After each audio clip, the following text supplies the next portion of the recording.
Hello guys, gagawa tayo ng ano bang tawag dito? Yung parang cheese pie. Okay? Cheese. Ang gamit ko ay ito yung mozzarella. And then ito naman yung mix. Ketchup, pastry. Ayan. At ito naman yung paglulutuan ko. Kaya lalagyan ko na ng i-sprayan natin ng oil. Ayan. Para ready na. Gagamit na lang tayo ng oil paper para hindi na tayo maghuhugas ng marami. So, mag-start na tayo and welcome to my channel. Ayan. Bubuksan na natin ito. Ayan. Ay, maano pa. Malamig-lamig pa. Hayaan ko muna i-ano ito ng kahit 10 minutes. Kasi itong cheese ko galing din ito sa frozen. Pinoprosen ko na kasi guys yung mga cheese na hindi ko nagagamit. At least hindi nasisira sa ano ng frozen. Pag pinoprosen, ganon. So, ililib ko muna ng 5 minutes ito. Total, magsa-summer na. Madali lang naman ma-defrost ito.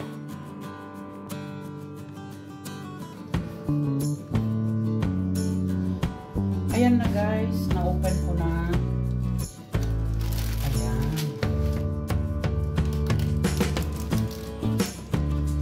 Medyo, paano pa, medyo hindi pa defrost.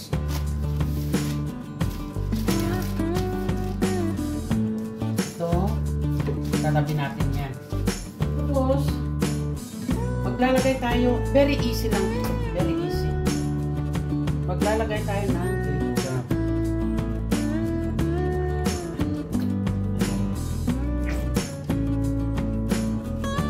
Ketchup.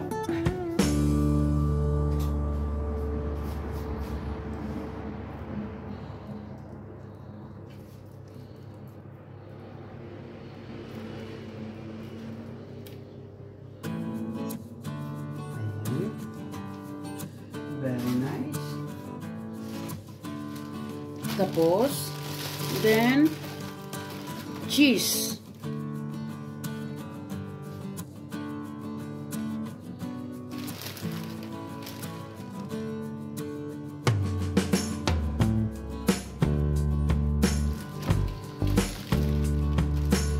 Paulit-ulit na gawin natin. Ayan.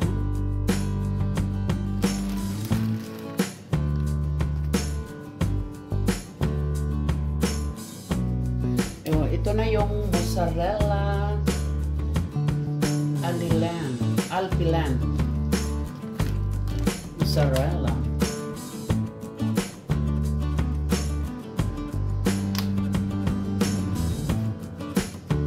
Dadamihan lang natin konti para mas masarap din.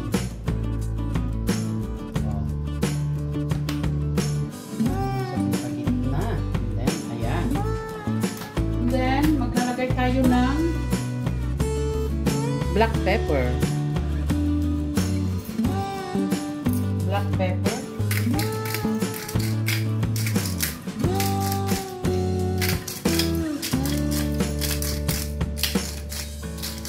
Ito lang naman ang ingredients ng basta nagluluto ako, always have black pepper. Hindi madami. Kasi paubos na rin ito. Ayan. And then, bubuksan natin ngayon ito.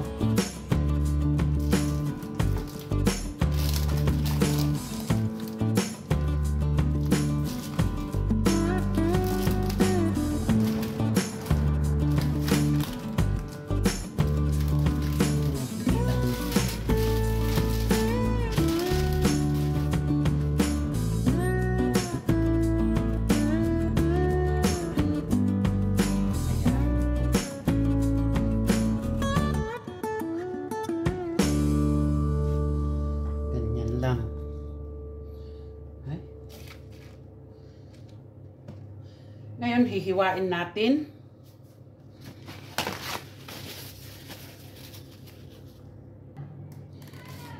Maglalagay tayo ng spray ng olive.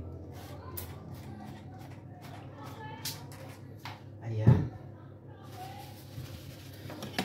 Hihiwain natin dito.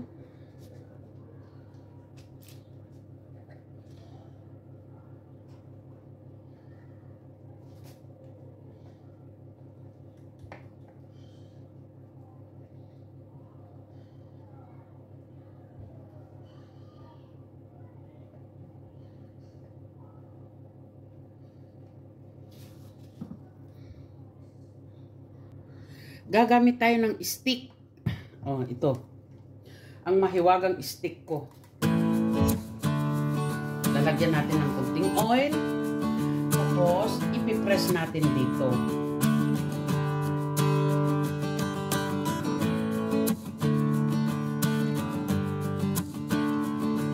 Ayan.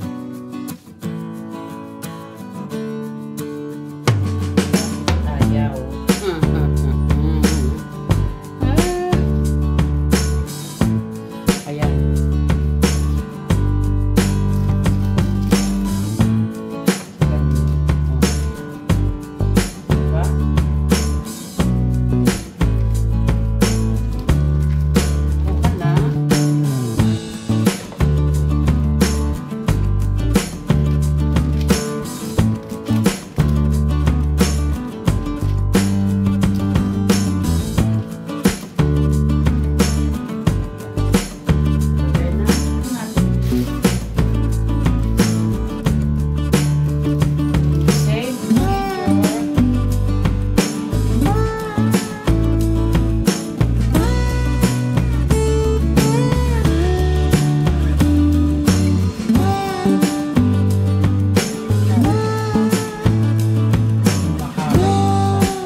Yung mga cheese. Oh, ayan.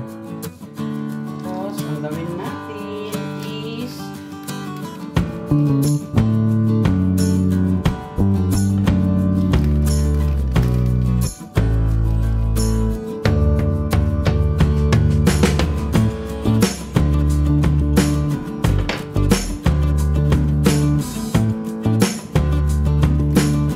i-squeeze lang natin.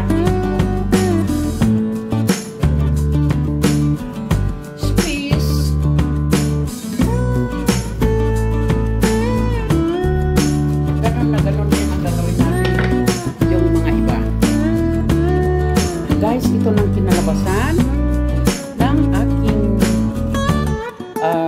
cheese pie. Maglalagay tayo ng egg sa ibabaw. Yolk lang ang kukunin ko, guys. Yolk lang. Oh. Babatilin natin.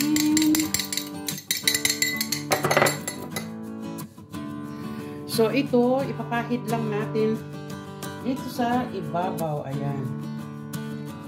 Para naman magmukhang kaaya-ayang tignan.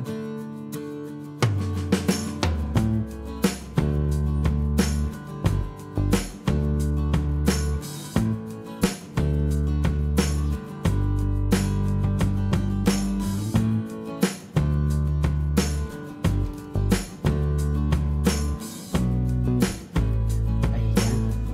So, ready to bake. Guys, nilagay ko na 180 upside down with air.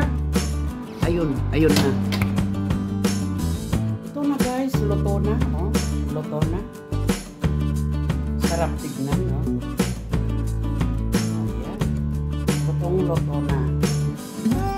Madali lang i-prepare ito guys. Madali at preparation. Only kung let's say 10 minutes. Tapos iluluto ko naman ng let's say 20 minutes din or less 20 minutes. Napakadali ito. Ayan. Kaya, ay.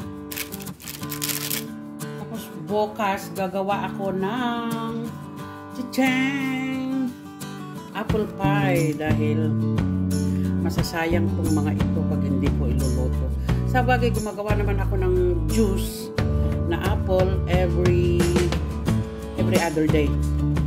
Kaya banana, pili ko rin gawing banana. Banana pie or banana cake na lang. Pero gusto ko kasi itong apple pie. So, ayan guys. Ayan. Tapos na. Maraming salamat sa panonood. Bye-bye! Thank you for watching. Bye-bye!